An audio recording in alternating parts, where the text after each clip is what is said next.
What's going on, guys? Rob here with RK Motorsports. Today we're going to take a look at our 2003 Suzuki SV650 that we picked up for free. We're going to see if we can get this thing running and see if we can get this fixed up. Now, we did end up getting this bike for free, but this bike is in very rough shape. I'll give you guys a quick walk around of some of the things that I noticed on this bike. We're going to start right off with this gas tank. You can see those pinholes going right through the tank. And if we look at the top, you can see exactly how rusted that tank is on the inside. Just tons of crud, all that rust inside the tank. So this tank is not savable. Not even lining it with a gas tank liner would work. This thing is just beyond savable. So if anything, we would need to get a new tank for this bike. Let's go ahead and check the oil level, see if there's even any oil in this bike. Okay, so we do have oil in there, so that's good. Moving back to the subframe, I don't even know what happened with this bike, but for some reason the subframe right here is just all rusted out. You know, I'm guessing that because the frame is aluminum and this is a steel subframe. The guy I got it off of, I believe he said it was sitting in somebody's backyard on its side for a while, so that kind of explains the holes in the gas tank and the rusted subframe. So the elements got to this thing. This is all rusted, so that's definitely not looking good. If anything, that would have to get removed, powder coated, painted to get it looking nice and fresh. Moving back here to our tires. You can see these tires have really bad dry rot in them, and I'm actually going to check the manufacturer's date code on these tires. It's usually a 4-digit code. I believe this might be it right here. 0503, if you guys can read that. So that, I believe, is the original tire from this bike, because this is a 2003 SV650. So 0503, that would be the 5th week of 2003 was when that tire was manufactured. So this is a very old tire. This thing is about 20 years old, and you can just see those dry rotted cracks right in there. This tire is not usable anymore, and this would definitely need to be replaced. Let's check out the front one real quick. Yeah, same thing with the front tire too. You can see all those cracks right in there, right in the tread. All that dry rotted. This tire's super stiff too, so this tire's just dried out. So right on the bottom there, looks like it says 0603, so that would be the 6th week in 2003. So these tires are about 20 years old. Yeah, those definitely need to be replaced. Got some cracks in our seat covers. These are all dried out, really brittle. So these would need to be, you know, new seats, or at the very minimum, get new covers for the seats. And we got a couple little scuffs back here, nothing crazy, just, you know, looks like maybe where there was a cover over top of it, or, you know, something brushed up against the side. And look at this chain right here, guys. That is beyond shot right there. This chain, I'm gonna guess, is the original chain from the bike when it left the production line. And right here you can actually see one of the O-rings just falling out of the chain right there. So that chain, and I would just go ahead and change chain and sprockets right off the bat. So that's going to be another expense that we would need to get this bike up and going. On the side over here, looks like there was some damage from the bike being laid down. Looks like somebody tried to make their own type of rear set fix for the shifter, and this is super loose. So I mean, if anything, I would want to get a new, you know, shift assembly all together. And you can kind of see, it looks like the shift linkage right there is a little bent. So right off the bat, I would just try and go all new on this. That way there's little to worry about, and that would be all fresh. Motor really doesn't look too bad, not really too much damage to the motor. And same with the radiator up front, everything looks pretty good. Got a little bit of damage to our bar end right there, really nothing crazy. Broken off end of our lever. And I mean, the plastics in the front look fairly decent too. Now, if we do pop down here, we can see, it looks like we got a leaky fork seal. This fork seal right here is all rusted out. You can see some of the oil on the fork right there. I can just wipe that off with my finger. So if anything, these forks would need to get rebuilt. And if you look at the top up here, you guys can see some of that pitting with the rust on the forks as well. That definitely would need to be either replace the forks, or it's possible sometimes to get really fine sandpaper and sand out those pits but if anything, that might wear down your forks later on. And it looks like down here, there's a little bit of pitting up on the forks where the fork seals would actually sit. So that might be savable, might not. It's really 50-50 shot right there. Moving up here to the top of the bike, our front brake is non-operational. Our damper for our front brake master is just totally seized in here. So if anything, this would need a master rebuild kit or a brand new front master. We have our broken brake fluid reservoir for the front here, so that would need to get replaced. And also we got this bike without a key, so we don't actually know how many miles are on this bike at the moment, and we don't even know if it runs. So one of the things that we should do right off the bat is get a battery in here. And what I'm gonna do is, I'm not gonna show you guys how to do it, but I do have a way of powering the bike on without having the key. So just for legal reasons and so you guys don't get any funny ideas, I'm gonna do that off camera. I'm gonna get this bike powered up. I'm gonna throw a jump pack on here and we're gonna see if we can see how many miles are on this bike. A few minutes later. All right, so I just worked my magic on the bike, little magic fingers that we can power this bike up now. I've got my jump pack hooked up and we have our gas tank off the bike. Now, this reason why we're not going to be using the gas tank, obviously just because it's rusty, but because the fuel pump on here is most likely shot as well. Just because when I lift this up and let you listen to the tank, that's all rust inside this thing. This thing's shot. So we're just gonna carefully put that there.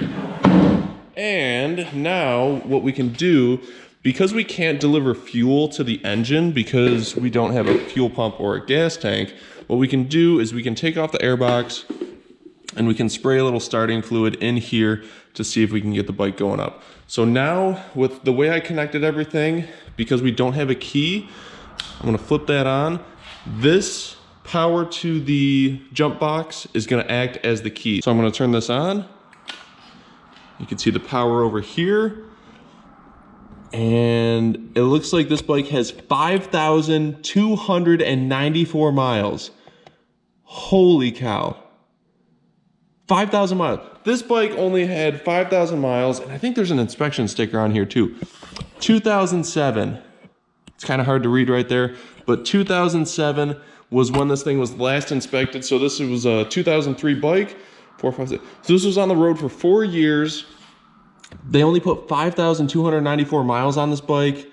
Their last trip was about 53 miles. That is crazy just to see a bike in this kind of condition with only 5,000 miles on it. It's very sad to see, honestly. All right, so my last battery pack was dead, so I got this new one here. Let's see if we can get this bike to crank, and then we'll spray some starting fluid if it cranks, and then we'll see if we can get it fired up.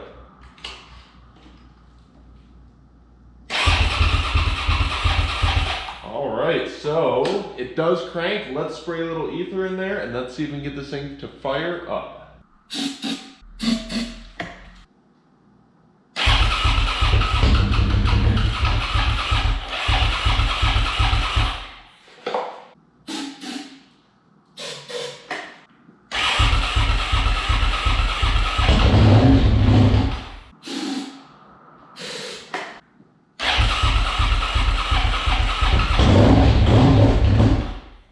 Oh, so it does run on starting fluid. That's a great sign. That lets us know that, you know, the motor's functioning properly. It doesn't run too long just because we're running on starting fluid, but that's a great sign to start with.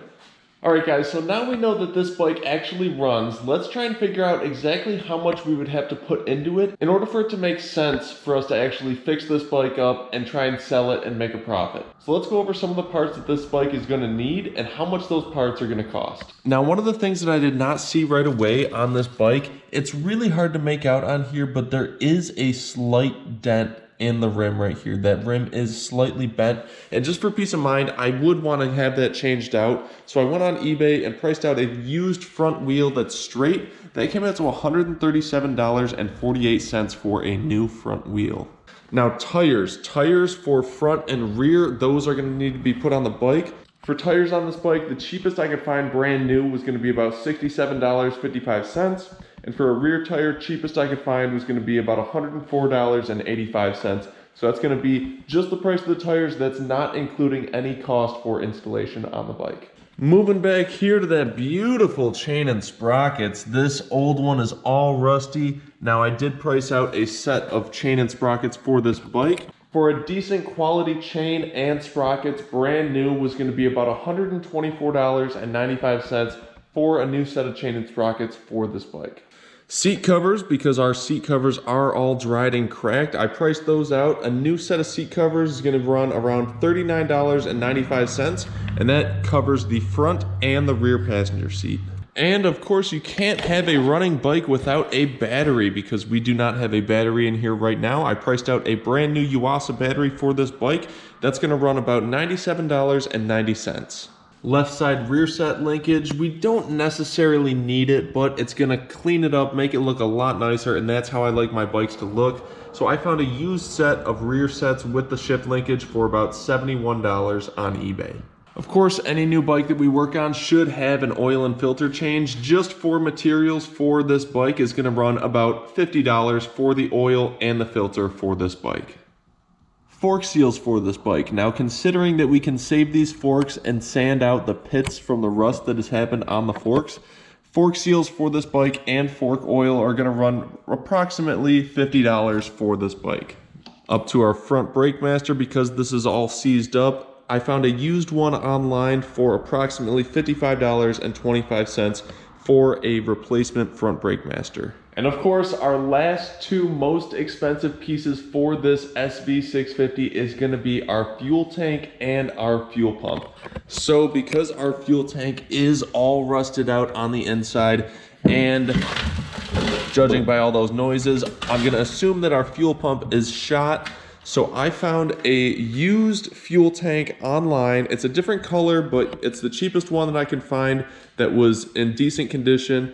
That fuel tank ran at about $216, and the fuel pump is actually even more expensive. I found the cheapest used fuel pump that I could find that's working online. That fuel pump runs about $313.35. So that is the most expensive part that we're actually going to need for this bike. Now, if you guys have been following along and totaled up all those parts, our total parts cost for this bike is going to run roughly $1,328.28. Now, that's a lot to put into a bike that we got for free, because it needs all these parts in order to be roadworthy, to run and look decent. Now, I looked up online, I looked up nada.com, and the average retail for this bike, the average retail price is $1,315. So honestly, our parts cost that we have to put into this bike is going to be roughly what this bike is going to be worth when we're all said and done. Now, that's not including any of the time and labor and any other miscellaneous parts that we might find that need to be replaced later on while we're digging into this bike and getting it worked on. Spark plugs, coolant flush, anything like that could be extra added costs, and we could be looking upwards of $2,000 we might have into this bike before it's ready to go down the road. So just by going off of that total parts cost and what this bike is going to be worth at the end of the day, it really does not make sense for me to go forward and restore this bike to its full potential, because we're going to have more into it at the end of the day than this bike is actually worth. So there we have it, guys. I am not going to be going forward with fixing this bike up. We did get it for free. This one is a little bit too far gone, though, in my opinion, for it to financially make sense as a business move for me and for this shop. So we are going to be passing on fixing this bike up. We are probably going to be selling it as is, as a parts bike, but that's kind of where we're going to end up with this bike for now. So I'm going to end this video with a little word of advice. Not everything that's free is necessarily worth taking and worth fixing up. So I'm going to end it right there. Thank you guys for watching. Stay tuned for any new episodes. We have a lot more new videos coming out in the channel in the next few weeks, so be sure to subscribe if you haven't already. Thank you again to all my supporters on this channel, and I will see you guys in the next episode. Later.